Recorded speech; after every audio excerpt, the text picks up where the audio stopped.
सभी देखने वालों को नमस्ते, जय माता दी। आप सभी को सफला एकादशी की बहुत बहुत शुभकामनाएं। बहुत ही शुभ, बहुत ही पूजनीय दिन होता है सफला एकादशी का।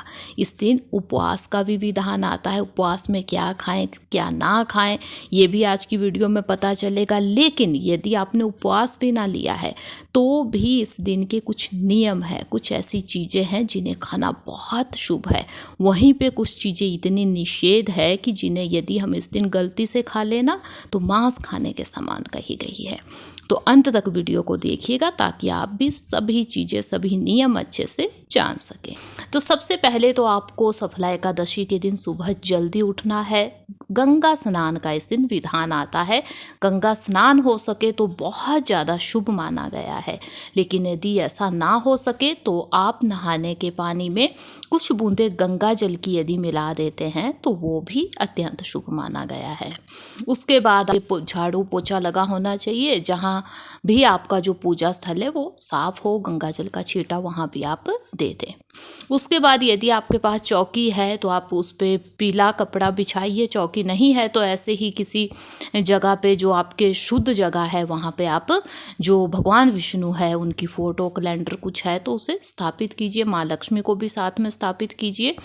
तुलसी का पौधा है तो उसकी भी पूजा की जा सकती है। भगवान शिव की पूजा का भी विधान आता है। तो यदि ऐसा कुछ है तो आप सभी को स्थापित कीजिए। नहीं है तो मन ही मन भगवान विष्णु, लक्ष्मी माता का इनका ध्यान कीजिए। अब जब आपने उपवास लेना है तो संकल्प का जो है वो बहुत विशेष महत्व होता है। किसी भी उपवास से पहले संकल्प लिया ही जाना चाहिए। अब संकल्प ऐसा नहीं है कि आप पंडित को बुलाइए, कुछ इसका बहुत ज़्यादा इसका कोई विधान इस टाइप का आता है कि पूजा कोई होगी। नहीं, आप खुद भी संकल्प ले सकते हैं। जहाँ भी आपका पूजा स्थल है वहाँ जहाँ भी आपने भगवान विष्णु को स्थापित किया उनके सामने बैठ जाइए। हाथ में आप गंगा जल ले सकते हैं या आप पुष्प ले सकते हैं या आप चावल ले सकते हैं। बस आप ये मानिए जैसे आपको उपवास लेना है वो आप कह सकते हैं। यदि आपकी कोई इच्छा है, कोई आप चाहते हैं किसी चीज़ के लिए आपने उपवास लिया है, वो चीज़ आप मन ही मन कह सकते हैं भगवान से।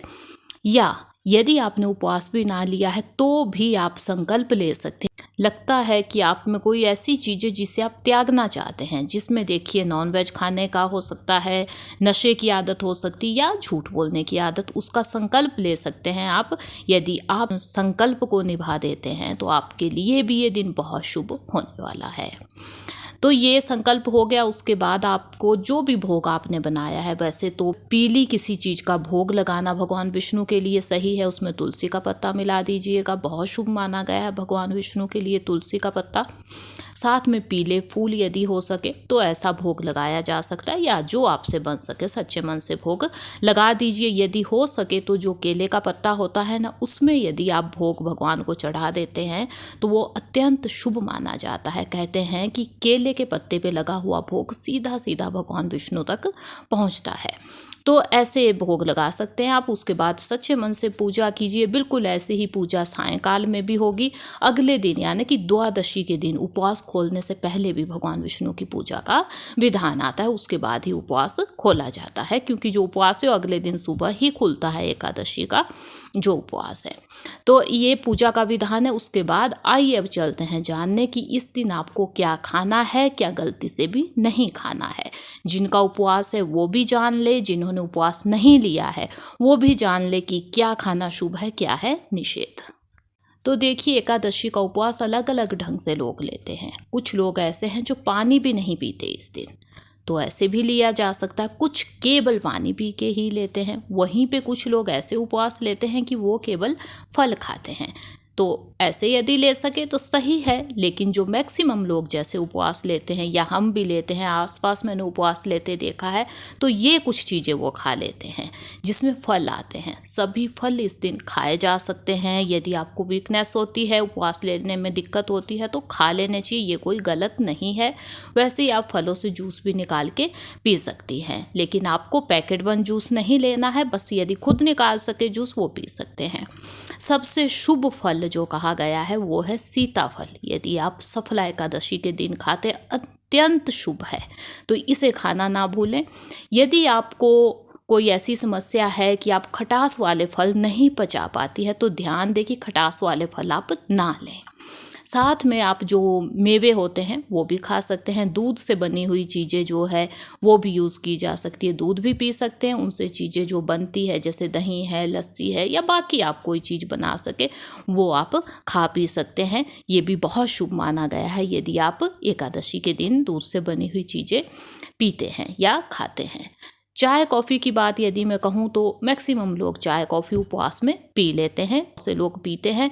लेकिन यहाँ पे आपको ये ध्यान देना है कि यदि आपको पेट से संबंधित कोई समस्याएं होती है, खाली पेट कुछ लोगों को चाय कॉफ़ी नहीं डाइजेस्ट होती है, तो यदि कुछ ऐसा है आपके साथ तो आप चाय ना लें। क्योंकि यदि आपने उपवास लिया है, आपको चाय पीने के बाद कुछ ऐसी दिक्कत हो, क्योंकि यदि उल्टी आ गई तो उपवास खंडित माना जाता है। तो इस चीज़ का आपको पहले ध्यान देना होगा।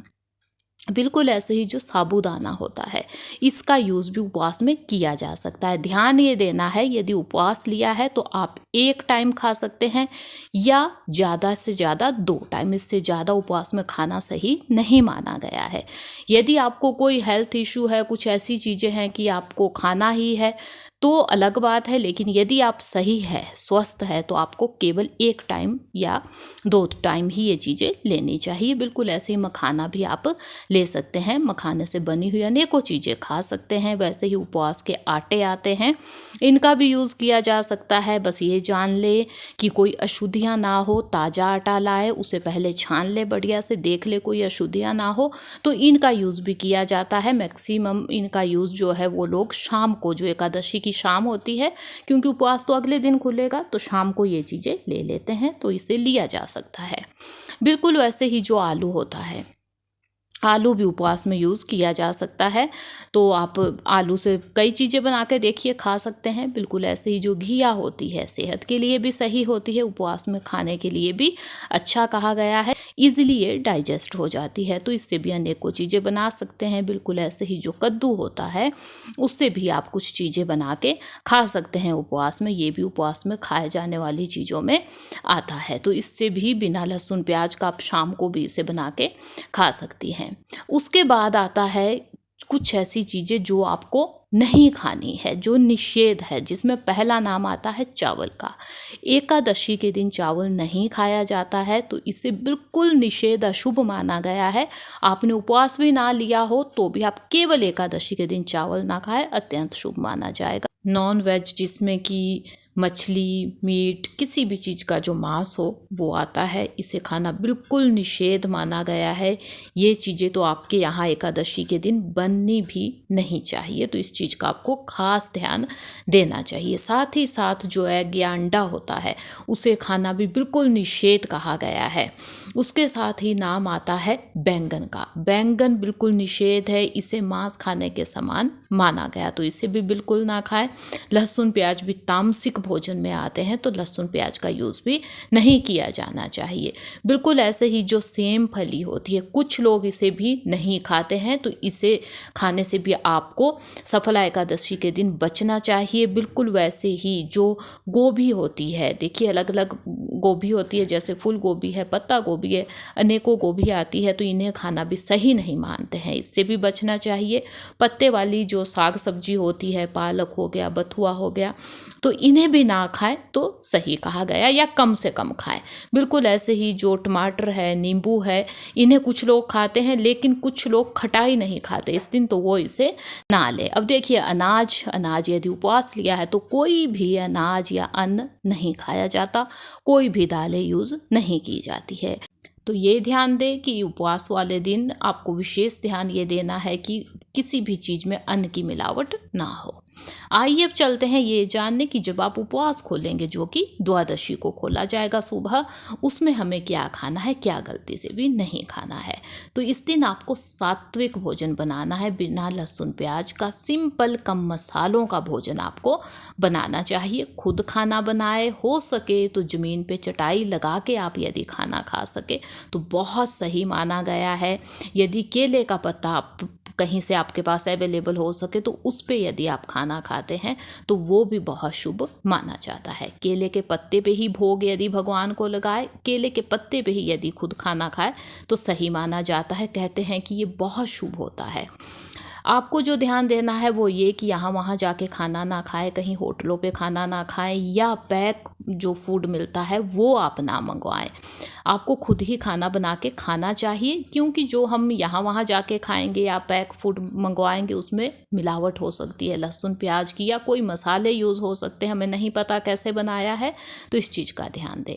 कोई भी नशीली वस्तुएं आपको आज भी नहीं लेनी है, क्योंकि उपवास जो हम लेते हैं ना, जब तक उपवास अच्छे से खोला नहीं जाता है तब तक सभी नियमों का पालन किया जाना चाहिए। तो अभी भी आपको कोई भी नशीली वस्तुएं गलती से भी नहीं लेनी है, नहीं उपवास आपका खंडित हो सकता है। तो इन चीज़ों का आपको ध्यान देना चाहिए। जब आप एकादशी का उपवास लेते हैं तो इन नियमों का पालन किया ही जाना चाहिए। तो उम्मीद है मुझे कि वीडियो आपको पसंद आई होगी। यदि वीडियो अच्छी लगी है ना तो लाइक कीजिएगा। यदि आप चैनल पे नए हैं तो चैनल को सब्सक्राइब कीजिएगा। हम मिलेंगे ऐसी ही किसी नई यूनिक यूज़फुल वीडियो के साथ। तब तक के लिए धन्यवाद। जय माता दी।